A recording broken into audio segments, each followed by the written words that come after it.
unfolding the mysteries of Jenn Soto's disturbing case and complex psychological dynamics. Will Jennifer Soto be arrested based on the latest information given to law enforcement about her role in Maddie's demise? There, guys, there's a rope. Who knows what they did with the rope or any of this stuff? Janky tire iron, tire, first aid kit, etc., etc. Right? That's the back of the trunk. And there's the room. Some evidence in that room, I'm sure. I believe this is Jenn Soto's room right here, the king bed that they all three slept in. Kitchen, right? Bathroom, messy bathroom. You can see the bras on the floor, and that's Jenn's bathroom. And again, I want you to know that all three of them slept in that room many times, all the time, attested to by the old roommate. Not the current roommates, but the old roommate. What's up, Midnight Lace? Good to see you. Hashtag arrest Jenn Soto. And we all want peace, Marissa. We all need peace from this case. All right. We absolutely need peace. Now, that house was a mess, and that bathroom was used by Jenn Soto, Stefan Stearns, and Maddie. And if you look at the clothes on the floor, you can see that, yeah, she only had immunity for one interview.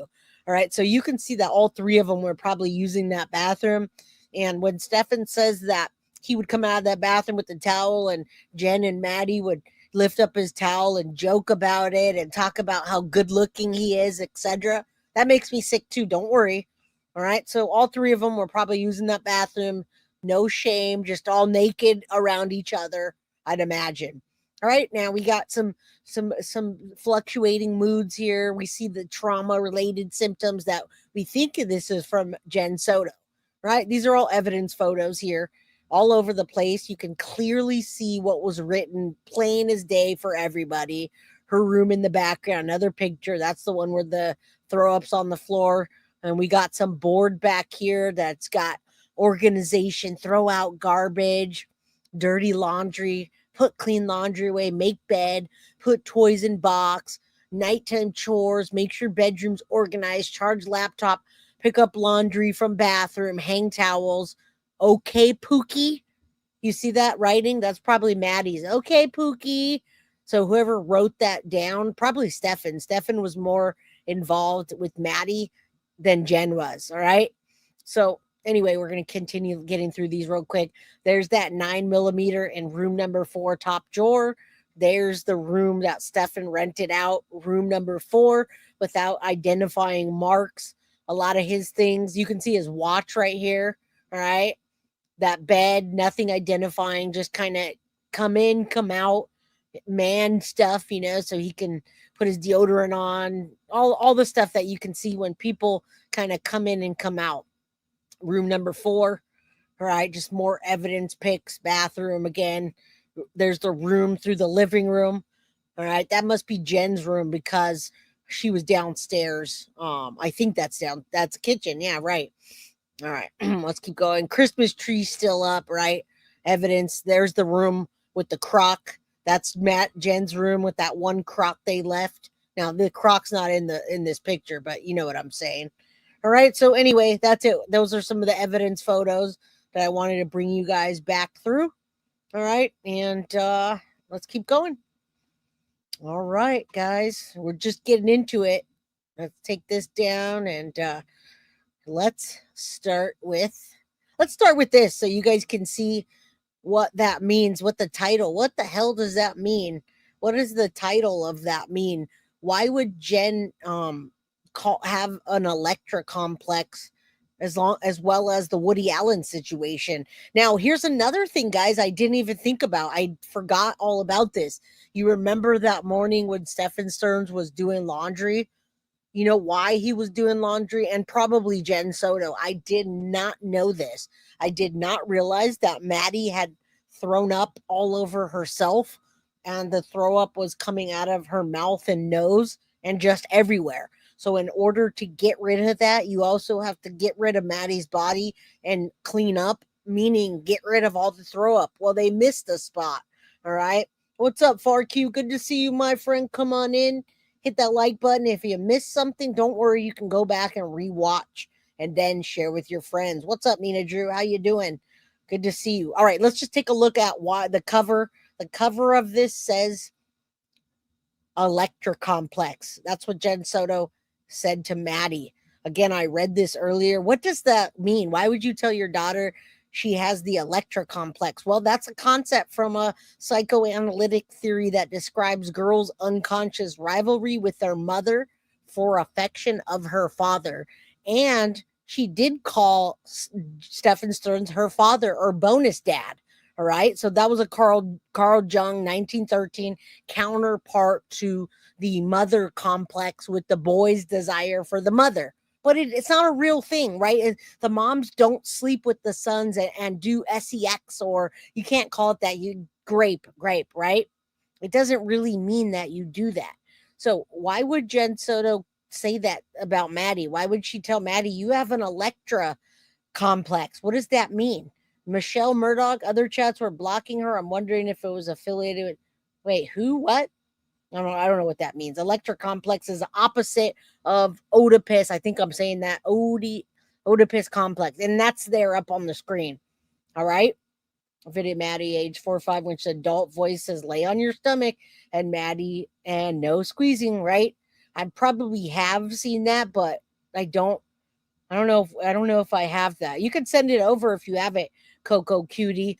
All right. I believe Jenn Soto was grooming Maddie before Stefan came along. I think that she was grooming Maddie much more before Stefan came along, and she groomed Maddie for any man that was in her life. She handed Maddie over to anybody and everybody. And when Stefan came along for the long term, she really just handed her over. So Electra complex is what she often referred to Maddie, and she teased her. Now, key ideas behind the complex are age range typical occurs during a phallic stage of psychosexual development, ages 3 to 6. If you recall, Jenn had Maddie already with Stefan at the age 6, 7 years old. Do you remember where Maddie was on Stefan's shoulders in the pool? They were doing they were playing chicken, and she was uncomfortably holding Stefan's head on his shoulders. Well, that was right about that age, 6 years old. Core conflict. The girl feels affection for her father, which is what she called Stefan Stearns as a bonus dad, and sees her mother as a rival. So Jenn felt that Maddie was her rival between Stefan Stearns and Maddie. So she was jealous of Maddie and Stefan's relationship. Hence why she said she teased Maddie about this. All right. Now, Freud's view believed that it stemmed from penis envy, where the girl blames her mother for her perceived anatomical deficiency. Resolution. Ideally, the girl begins to identify with her mother, internalizing her values and forming her gender identity and even a better relationship with her mom. Now, do we know if she had other men around? Absolutely, she did, Kristen. Abso-freaking-lutely. No way I could be jealous. But we all knew that, right? We all knew that. No, we didn't know it. We suspected it. All right. Jenn's silence screams, yeah, but wait until we talk about her words. And Anna, this is not her silence. When we talk about Jenn and what she said, the Electra complex fits right. Now, that's an old way of looking at it. The modern perspective, the Electra complex is not widely accepted into contemporary psychology. And we know why. It's considered controversial and outdated with little empirical support. Most mental health professionals view it as a historical artifact than a valid psychological diagnosis. All right. The term itself comes from Greek mythology. Electra helped her brother Orestius kill their mother, I don't even know how to say that. Clytemnestra. I don't know how to say that. We'll call her Clyte, all right, to avenge their father's death. Hence the symbolic association with daughter-mother conflict. You guys learned something new today, right? All right, now let's quickly just look at the Woody Allen complex. All right, so we've got two things that Jenn Soto is saying to Maddie. One, she said to Maddie, and two, she said to the police. All right. So secondly, she said to the police, and she would have been dumb to call it the Electra complex, because had Jenn Soto called it the Electra complex, then she would have they would have asked her further and dug into it. All right. So had Jenn Soto said the Electra complex to the police, then she would have then they would have been like, wait, what do you mean? Are you saying that you're rivals with your daughter? Although they didn't pick the Woody Allen situation apart. I'm not going to get completely into the Woody Allen situation. You guys know, but that refers to, right, the relationship that the adopted daughter Dylan Farrow had with Woody Allen and Mia Farrow.